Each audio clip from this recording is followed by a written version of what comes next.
Welcome to my YouTube channel. हाँ जी बच्चों, आज जो मैं आपको करवाने जा रही हूँ ये क्लास 7 गणिता प्रकाश जो आपकी नई बुक आई है बेटे, उसका चैप्टर 2 मैंने स्टार्ट किया हुआ है। आज मैं पेज नंबर 34 के ऊपर पढ़ाने जा रही हूँ। फिगर इट आउट वाले क्वेश्चन है बेटे। इससे पहले अगर आपने मेरी वीडियो नहीं देखी तो आप वो वीडियो देख लेना, उसमें मैंने बेसिक सारा समझाया हुआ है। हाँ जी, क्वेश्चन क्या है बेटे यहाँ पे, find the value of the following expression by writing the terms in each case. बेटे इससे पहले ना आप जो मैंने वीडियो बनाई थी मैंने उसके में बताया था, जब मल्टीपल एक्सप्रेशन आ जाते हैं ना, जैसे यहाँ पे देखो मल्टीप्लाई का साइन है, ऐड का साइन है, सब्ट्रैक्ट का साइन है, तो बच्चों को ये प्रॉब्लम आती है कि इसको सॉल्व क्या करें, कि पहले इसमें से इसको माइनस करें या मल्टीप्लाई करें, है ना। इस प्रॉब्लम को सॉल्व करने के लिए ठीक है, उन्होंने हमें क्या बताया था, आपने बुक में क्या पढ़ा हुआ है, एक तो ब्रैकेट के साथ आप सॉल्व कर सकते हो कि ब्रैकेट डाल दो, कि सबसे पहले आप ब्रैकेट को सॉल्व करो, या आप टर्म को सेपरेट कर दो, है ना। यही पढ़ाया मैंने अब तक।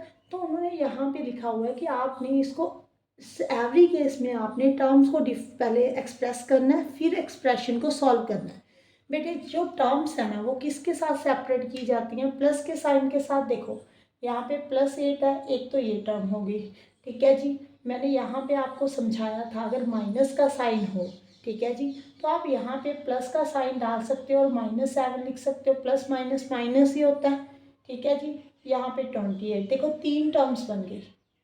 एक तो देखो बेटे यहाँ पे टर्म्स कौन कौन सी हैं, एक तो 28 है, एक -7 है, एक 8 है। ओके, जो टर्म्स है ना वो प्लस के साइन के साथ सेपरेट की जाती हैं। अगर आपने मैंने पिछली वीडियो में ये आपको समझाया हुआ है, ठीक है। अगर वीडियो नहीं देखी तो देख लेना बेटे। यहाँ पे देखो प्लस का साइन था तो एक तो ये टर्म होगी। यहाँ पे मैंने वहीं पे आपको इससे पहले जो टॉपिक करवाया था उस पर आपको बताया था अगर माइनस का साइन हो तो आपने क्या करना है, प्लस का साइन डाल देना, -7 के साथ चले जाएगा बेटे, ठीक है जी। 3 टर्म में होगी। अब इसको सॉल्व करो बेटे। 28 में आपने +-7 करना है, मीन्स प्लस माइनस माइनस 28 -7 कितना हो गया बेटे 21 + 8, ठीक है जी 29 आंसर आ गया। ओके, अब देखो यहाँ पे आपने पहले टर्म्स को सेपरेट करना है। देखो यहाँ पे प्लस का साइन तो एक नज़र आ रहा है, तो एक तो 11 टर्म है, ठीक है जी। यहाँ पे मल्टीप्लाई का है और कोई प्लस का साइन नहीं है बेटे, माइनस का है, ठीक है। तो माइनस के साइन को आप क्या कर सकते हो, यहाँ पे प्लस का साइन डालकर माइनस को किसको दे दो, 2 को दे दो, ठीक है जी।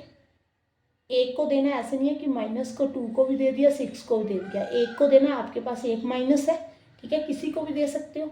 एक ये टर्म बन गई, एक ये टर्म हो गई, ठीक है। ये टर्म सेपरेट हो गई बेटे। यहाँ पे देखो एक तो 39 टर्म है, एक 2 × 6 है, एक 11 है। ओके, अब आपने इसको सॉल्व करना है। तो क्या करना है बेटे, पहले टर्म को सॉल्व कर लो, ठीक है जी। यहाँ पे देखो ये तो 39 है, इसको पहले सॉल्व करो। यहाँ पे 39 + 6 2 = 12 -12 आ गया बेटे, ठीक है जी। अब 39 प्लस माइनस माइनस 39 - 12 कितना हो गया बेटे, यहाँ पे 28, 28 + 11 कितना हो गया बेटे 39। ओके, क्लियर है। अब हम नेक्स्ट क्वेश्चन करते हैं बेटे, वेट फॉर अ मिनट। हाँ जी बेटे, अब हम थर्ड पार्ट में सबसे पहले टर्म्स को सेपरेट करते हैं। देखो यहाँ पे प्लस का साइन है, यहाँ पे प्लस का साइन है, तो एक तो टर्म ये होगी, देखो एक ये वाली टर्म होगी 10, ठीक है जी, एक ये हो गई। अब यहाँ पे देखो माइनस का साइन है तो इसको क्या करना पड़ेगा, प्लस का करना है। अगर यहाँ पे प्लस का करना है तो हमें माइनस किसको देना पड़ेगा, 10 को, ठीक है जी। तो एक ये वाली टर्म हो गई, एक 40 हो गया, ठीक है। हम टर्म्स को प्लस के साइन के साथ सेपरेट करते हैं बेटे। यहाँ पे टर्म्स कौन कौन सी हैं बेटे, 40 है, एक -10 है, एक 10 है, एक 10 है। ओके, अब आप इसको सॉल्व करो बेटे। 4 + -10, ठीक है जी, +10 +10। अब प्लस माइनस क्या होता है, माइनस। 40 में से 10 कट किया बेटे 30 आ जाएगा। 30 + 10 + 10, 30 + 10 40, 40 + 10 50 हो गया बेटे। ओके, अब देखो नेक्स्ट, इसमें देखो मल्टीप्लाई का साइन भी है बेटे, डिवाइड भी है, ऐड भी है और सब्ट्रैक्ट भी है। आपने टर्म्स को पहले सेपरेट करना है, तो सबसे पहले आप साइन प्लस वाला देखो, प्लस कहाँ पे है, बस यही है, ठीक है जी। तो एक तो ये टर्म हो गई, ये वाली। ओके, अब यहाँ पे और तो कोई प्लस का साइन है नहीं बेटे। अब हमें माइनस का साइन यहाँ पे लिखा हुआ है ना, तो माइनस को प्लस कर सकते हो आप, ये वाला -10 को दे दो। ओके, एक ये वाली टर्म हो गई, ओके, यहाँ पे 48, एक ये टर्म है, ठीक है। सबसे पहले आपने टर्म्स को सेपरेट करना है, तभी आपको मालूम पड़ेगा कि आपने, देखो अगर आप टर्म्स को सेपरेट नहीं करोगे तो क्या कन्फ्यूज़न होगी कि 48 में से 10 कट करें, ठीक है। बच्चे क्या करते हैं, 48 में से 10 कट किया, 38 इंटू 2, ठीक है जी। तो पहले अगर आपने टर्म्स को सेपरेट किया हुआ, इसके अकॉर्डिंग क्या होगा कि आप इसको सॉल्व करो, इसको सॉल्व करो, इसको, अगर कोई साइन है बीच में, ये तो 48 या सिंगल ही है तो इसको तो सॉल्व करना नहीं है बेटे, फिर आप ऐड सब्ट्रैक्ट करो, ठीक है। टर्म्स कौन से है, 48, एक -10 इंटू 2, एक 16 डिवाइडेड बाई 2। अब आप टर्म्स को सॉल्व कर लो बेटे, यहाँ पे 48, अब इन दोनों को मल्टीप्लाई करो, -20 आ गया बेटे, इन दोनों को डिवाइड करो, यहाँ पे 16/2 कितना हो गया, 8, ठीक है जी। अब आप सॉल्व करो बेटे, प्लस माइनस, -48 में से 20 कट किए बेटे, 28, 28 + 8 कितना हो गया बेटे, 36, ओके।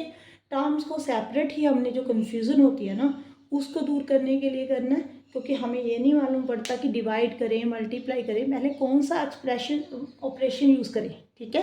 तो टर्म को सेपरेट करने के बाद हमें पता लग जाता है कि इसको पहले सॉल्व करो, फिर इसको करो, ठीक है, फिर ऐड सब्ट्रैक्ट करो, ओके बेटे। अब देखो लास्ट पार्ट, 5th पार्ट, ध्यान से समझना।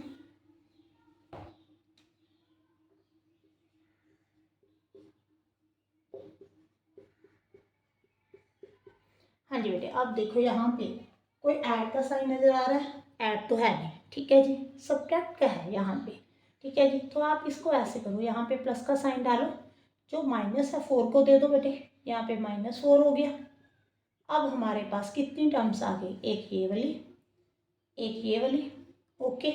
अगर आप टर्म्स को सेपरेट करते हो तो एक तो बेटे कित कौन सी है, 6 इंटू 3, सेकेंड जो है वो 4 इंटू 5, 8 इंटू 5 है, ठीक है जी। अब आप इसको पहले सॉल्व करो, 6 3 ज़ा 18 होता है, ठीक है जी। 5 4 ज़ा 20, 20 इंटू 8 कितना हो गया बेटे, -160 हो गया, ओके। अब प्लस माइनस माइनस, अब 160 में से अगर आप 18 को कट करते हो बेटे कितना आ जाएगा, 2, यहाँ पे 142 आ गया बेटे, साइन कौन सा आएगा, माइनस का, ओके। क्लियर है बेटे, हाँ जी।